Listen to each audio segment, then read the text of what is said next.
मी कधीच तुझ्याशी लग्न करणं शक्य नाही. मी फक्त टाईमपास करत होतो. शालिनी म्हणते, टाईमपास करत होता? म्हणजे माझ्या भावना तुला कधीच कळल्या नाहीत? तुझं माझ्यावर प्रेम आहे म्हणून मी तुला हवं ते करू दिलं. तो म्हणतो, मी कधीच तुझ्या मर्जीशिवाय तुला टच पण केला नाही. आपल्यात जे काही घडत होतं ते सर्व तुझ्या मर्जीने घडत होतं आणि प्रेम वगैरे फालतू गोष्ट आहे.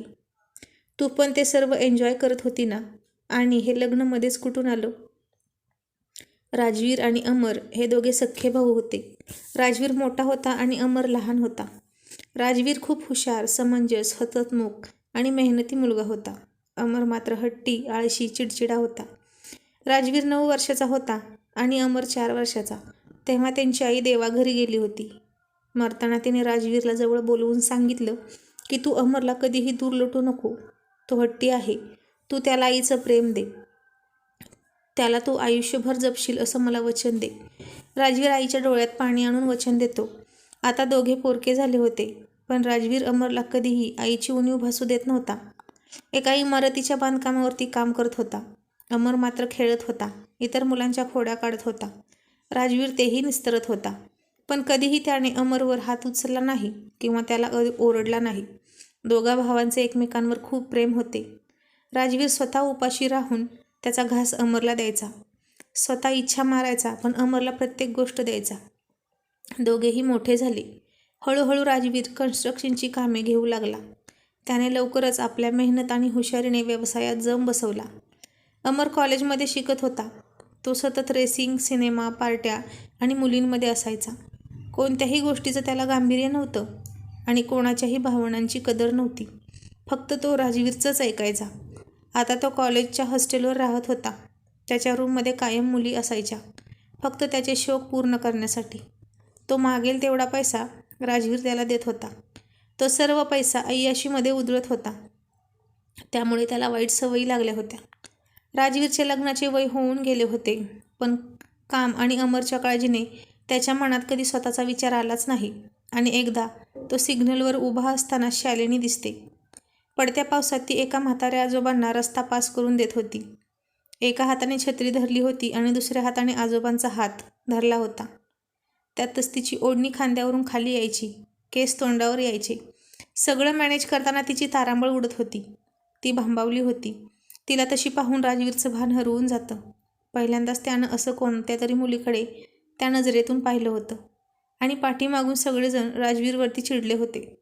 रस्त्याच्या मध्येच तो शालिनीकडे टक लावून पाहत बसला होता आणि त्याच्या पाठीमागे सगळं ट्रॅफिक जाम झालं होतं.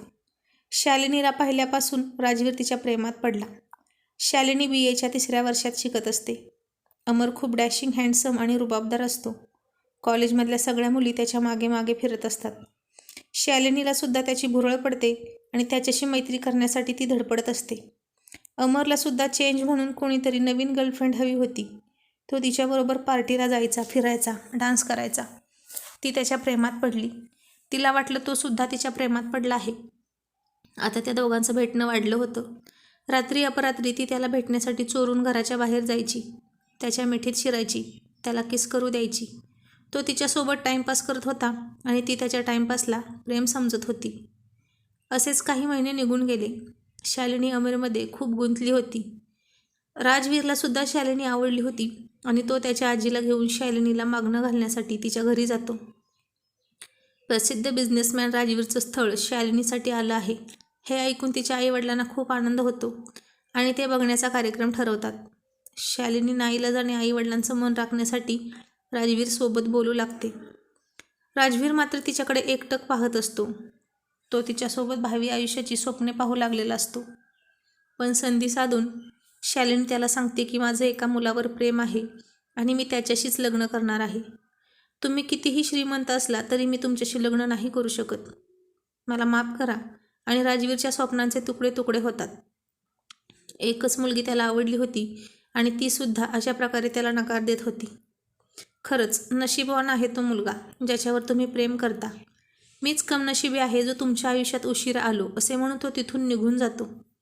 शालिनी अमरकडे जाते आणि त्याला म्हणते, तू माझ्या आईबाबांशी माझा हात मागायला ये, कारण ते आता माझं लग्न जमवायला निघाले आहेत.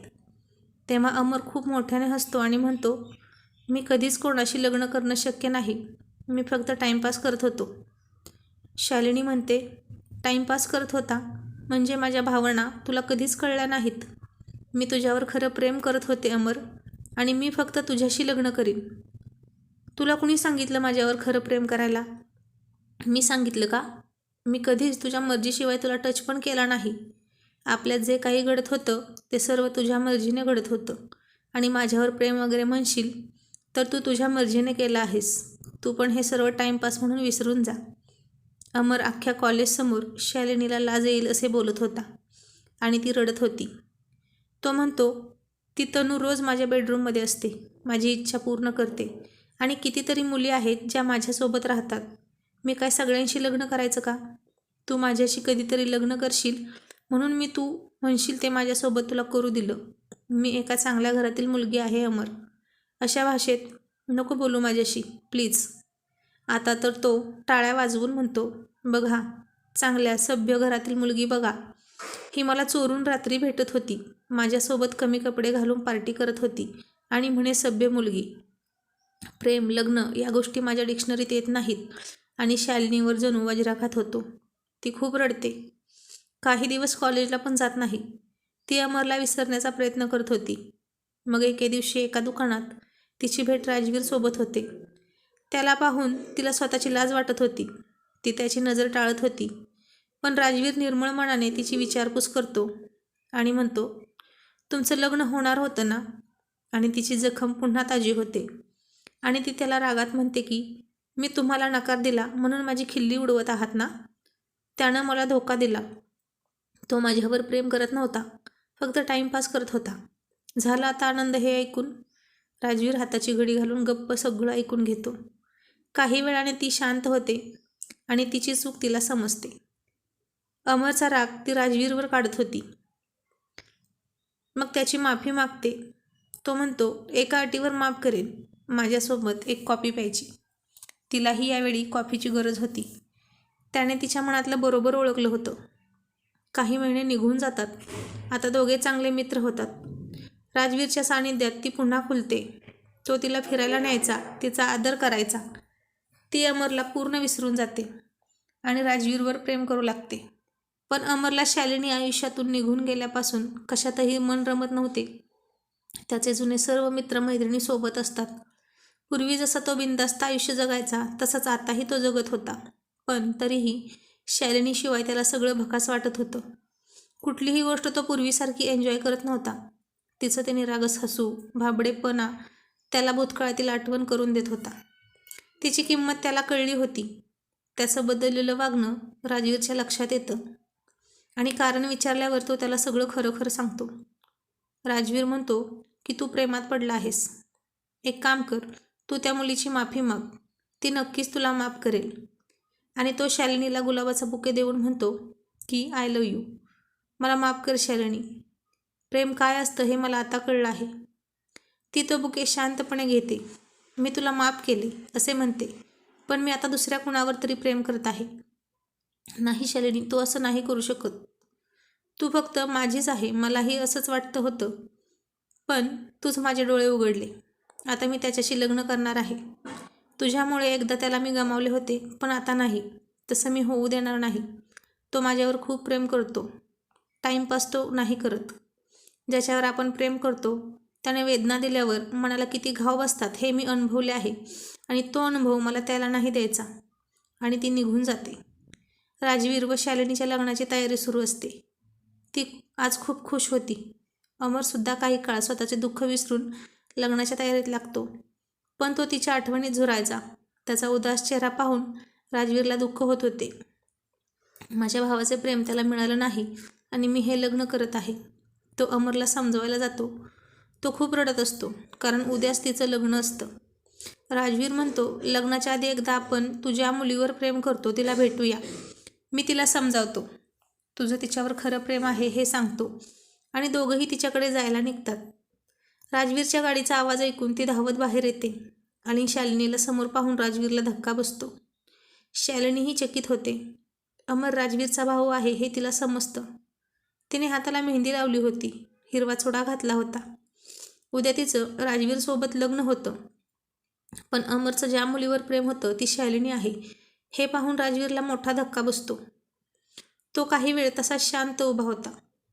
तिच्यासाठी अमर किती बेचैन आहे हे त्याने पाहिले होते आणि शालिनीशी लग्न करून अमरला आयुष्यभराचं दुःख देऊन मी खुश कसा राहू त्याला काही सुचत नाही. त्याला आईला दिलेलं वचन आठवतं, अमरला कधीच दुःख देणार नाही. शालिनी धक्का बसलेल्या अवस्थेत शांत उभा होती. मग थोड्या वेळाने राजवीर स्वतःला सावरत काहीही विशेष झालं नाही असं भासवत तिला म्हणतो, मला तुमच्याशी थोडं बोलायचं आहे. ती तिच्या रूममध्ये त्याला घेऊन जाते. तो तिला म्हणतो, म्हणजे अमर तुझ्यावर प्रेम करतो. तू नकार दिल्यामुळे तो खूप दुःखात आहे. तो माझा भूतकाळ होता आणि मी आता तुझ्यावर प्रेम करत आहे, शालिनी म्हणते. राजवीरला हे बोलताना खूप वेदना होत असतात, पण तरीही तो म्हणतो, माझं ऐक, मी तुला विनंती करतो की तू त्याच्याशी लग्न कर, कारण तू त्याच्या आयुष्यातून निघून गेल्यापासून तो खूप एकटा झाला आहे. त्याची तुझ्यासाठी तगमग होत आहे. आणि माझ्या मनाचं काय, जे तुझ्यावर प्रेम करत आहे त्याची तगमग नाही का तुला दिसत? आणि माझं जाऊ दे, तुझ्या मनाचं काय, तू मला विसरून जाऊ शकशील का? शालिनी, अगं त्याच्यात तुझ्यामुळे खूप बदल झाला आहे. तो आता पूर्वीचा अमर राहिला नाही. मीही आता पूर्वीची शालिनी राहिली नाही. मलाही मन आहे, भावना आहेत. एकाच मनावर किती वेळा आघात होत आहेत माझ्या मनाचा ना त्यावेळी त्याने विचार केला होता ना आता तू करत आहेस. त्याच्याबद्दल माझ्या मनात आता कसलंही प्रेम शिल्लक नाही. मी फक्त आणि फक्त तुझ्यावर प्रेम करते. तू किती सहज बोललास की अमरशी लग्न कर. तू हे सर्व भावाच्या प्रेमाखातर बोलत आहेस, पण तू कधी माझा विचार केला आहेस का? मी खेळणं नाही जे ज्याला आवडलं म्हणून त्याच्या हाती सोपवायला. ती आता खूप रडत असते. त्याच्याही डोळ्यात अश्रू आलेले असतात. तरीही तो तिला हात जोडून समजावत असतो. शालिनी काही ऐकत नसते. राजवीर नाईलाजाने तिला म्हणतो की तू माझ्या भावाचं पहिलं प्रेम आहेस, त्यामुळे मी तुझ्याशी लग्न नाही करू शकत. हे ऐकून तिच्या पायाखालची जमीनच सरकली. राजवीर, उद्या आपलं लग्न आहे आणि तू असा कसा काय लग्नाला नकार देऊ शकतो? तुलाही तुझ्या भावाप्रमाणे माझ्या भावनांची किंमत नाही कळली का? ती खूप रडत असते. राजवीरसुद्धा आपले अश्रू आतल्या आत गिळत असतो आणि हे सर्व बोलणं अमर ऐकतो. त्याची होणारी वहिनी ही त्याची प्रेयसी आहे हे कळताच त्याला फार मोठा धक्का बसतो आणि आपला भाऊ तिच्यावर प्रेम करत आहे. राजवीरचे बोलणे ऐकून अमर पुढे येतो आणि म्हणतो, नाही शालिनी, मला माफ कर. मी तुला खूप दुखावलं आहे. तू माझ्या आयुष्यात असतीस तर मी खूप भाग्यवान ठरलो असतो. पण मला आता माझी चूक कळली आहे आणि मी ती सुधारणार आहे. तू दादाशीच लग्न कर, कारण तोच तुझ्यासाठी योग्य आहे. हे ऐकून राजवीर त्याला म्हणतो की नाही अमर, अरे तुझं तिच्यावर प्रेम होतं, त्यामुळे तुझा तिच्यावर जास्त हक्क आहे.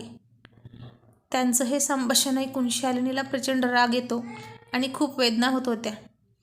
ती मोठ्यानं ओरडते, गप्प बसा दोघंही.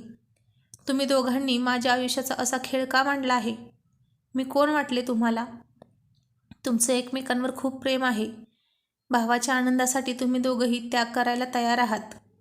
पण माझा आनंद कशात आहे याचा विचार कोणीच करत नाही. मला काय वाटतं, कोण आवडतं याचा विचार कोणीही केला नाही. हे माझं आयुष्य आहे. ते कोणासोबत घालवायचं हे मी ठरवणार. मी एखादा शोपीस नाही जो कोणाच्या घरात सजावटीसाठी ठेवायचा हा प्रश्न पडावा. ती राजवीरला म्हणते की तू तुझ्या भावाच्या करमणुकीसाठी दुसरी मुलगी शोध. माझा निर्णय झाला आहे की मला तुम्हा दोघांशीही लग्न करायचं नाही. तुम्ही निघू शकता.